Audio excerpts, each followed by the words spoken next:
Cette semaine, on va reprendre encore ce qu'on a commencé la semaine dernière et on va faire cet effet d'animation, de superposition avec les blend mode. Donc voilà, on va rattaquer.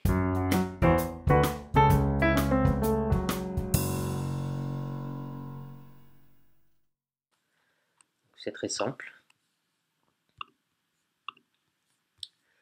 Voilà, et on va faire la troisième. Donc on commence par faire une rangée avec un dégradé. Donc on commence par faire une rangée, une section normale avec une rangée normale.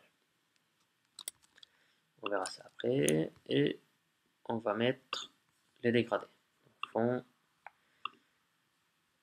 dégradé, première couleur, c'est celle-là. Voilà.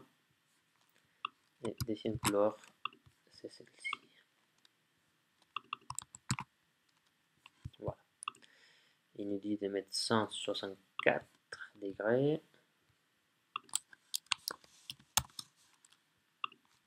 Voilà. Parfait. Et la marge interne de 0 partout.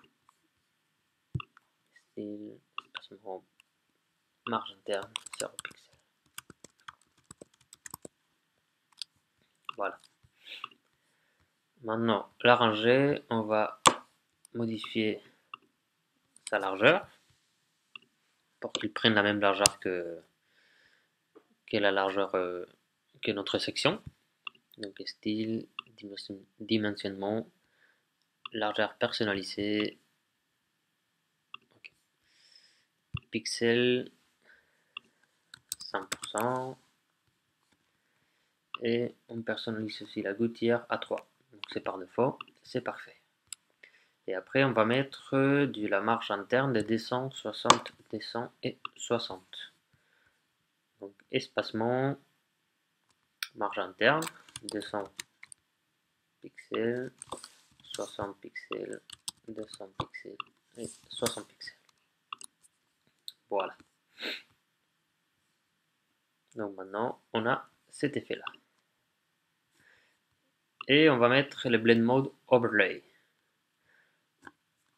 Donc en gros, le blend mode overlay, comme ils disent ici, va prendre les parties plus foncées et les parties les plus claires.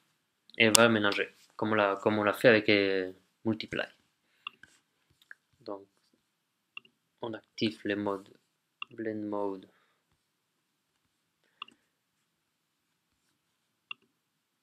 overlay. Donc c'est filtre, blend mode, overlay, donc c'est superposition. Voilà.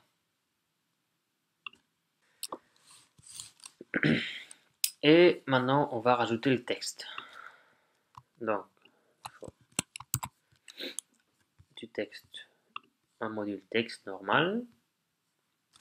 Texte, voilà.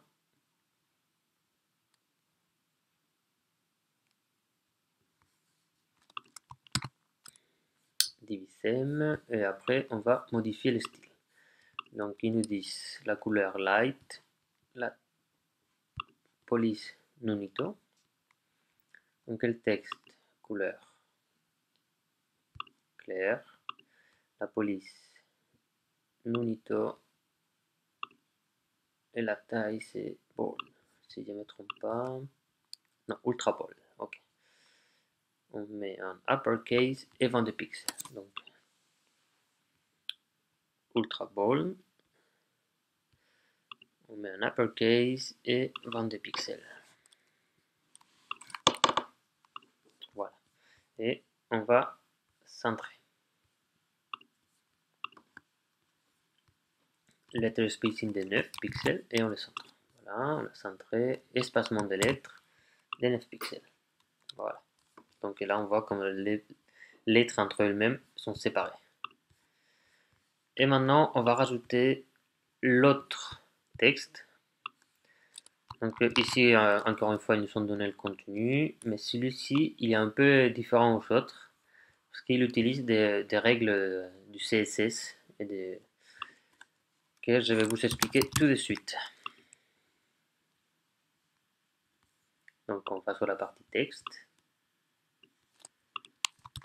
Voilà.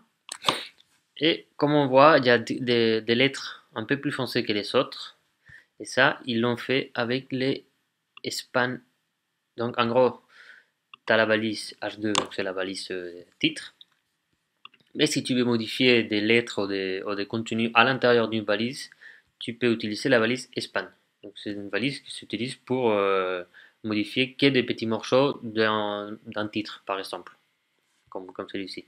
Et après, ils sont donc une fois que tu as séparé, par exemple ici, ils sont séparés là, O. C c'est normal. Et après, ils sont fait span, style avec la lettre O. Et ils sont, donc après, une fois que tu as séparé ça, tu peux rajouter des styles en CSS. Donc là, ils ont utilisé un style pour changer la couleur. Donc ils ont pris une couleur avec une opacité moins importante. Et si on voit, ils ont utilisé ça partout. Après, span, la même chose, différentes couleurs pour la N, span, pareil pour la E. Donc c'est une façon de faire ça, on ne peut pas le faire avec le constructeur de Divi parce que c'est pas aussi puissant que qu'on pense. Donc il faut utiliser du CSS. Donc si ça vous intéresse vraiment de savoir un peu plus du CSS, on est en train de réfléchir avec Julien pour faire une formation sur du CSS. Donc comment utiliser le CSS pour les différents choses comme celui-ci, où c'est juste visuel, ou utiliser le CSS pour tout ce qui est plus pratique au niveau de comment le site rendre bien sur mobile, sur des stocks, et des choses comme ça. Donc si ça vous intéresse, dites-le dans les commentaires tout en bas et on va sûrement alors faire une formation sur du custom CSS pour vos sites. Donc voilà, après on reprend ça et il faut partir sur les styles. Donc ils nous disent la font c'est Nunito, donc style, heading, H2, Nunito. Et vu que tout était concentré sur les deux valises H2, même si on a des spans à l'intérieur, si on modifie après les styles de H2, ça va modifier partout. C'est pour ça que c'est bien aussi, c'est complémentaire d'utiliser du custom CSS avec les divs. Donc, font weight, c'est ball. Il y a tout qui change. Centré. Et la taille, c'est 16.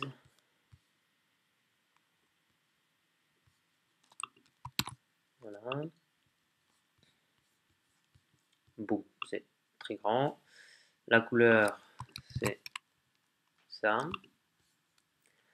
Donc, la couleur.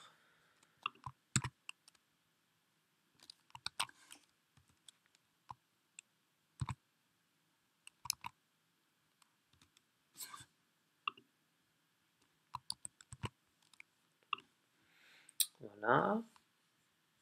Et après, letter spacing des négatifs. Espacement des lettres, négatif. Donc voilà, on a fini de faire ça. Et maintenant, on va utiliser encore du CSS pour faire des animations. C'est encore des choses qu'on pourrait rajouter dans la formation CSS.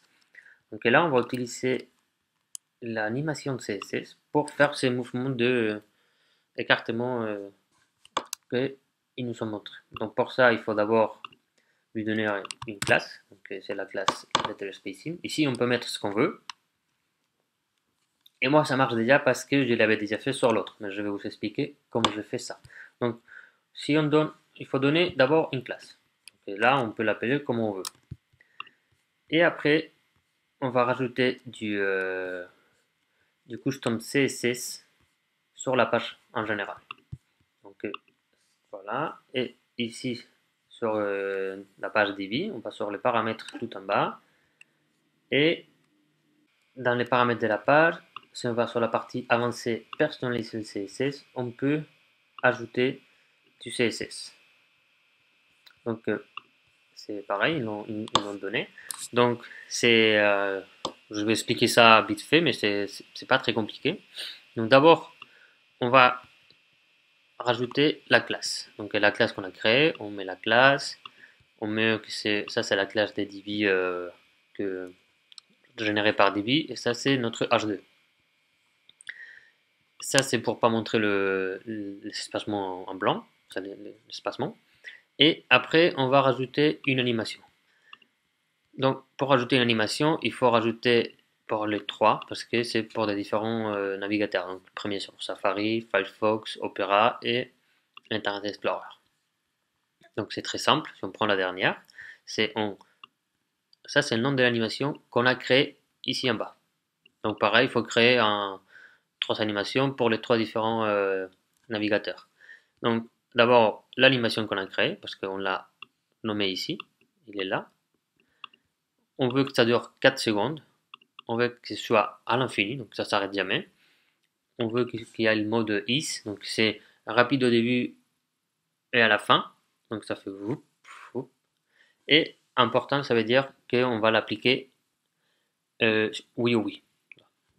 Comme ça, notre navigateur il va automatiquement inclure cette classe sur en gros, cette animation sur cette classe. Et notre animation, c'est très simple. Au 0%, il va mettre une opacité de 0, une lettre spacing de 0. À 50%, elle devient visible, elle réduit l'espacement. Et à 100%, elle redevient invisible, elle met l'espacement à 0. Comme ça, on a exactement cet effet-là, qui est invisible à la fin et au début, et l'espacement, ça réduit et ça revient normal. Donc ça fait, voilà, cet effet qu'on vient ici. Ben voilà, on a fini avec les animations, les CSS, les blend mode, les filtres de DB. Donc, si vous êtes intéressé pour qu'on fasse une petite formation sur du CSS avec l'équipe de Web Marketing Tuto, bah, dites-le nous sur les commentaires et on réfléchira pour vous faire la meilleure formation du CSS du monde. Ciao, ciao, à la semaine prochaine.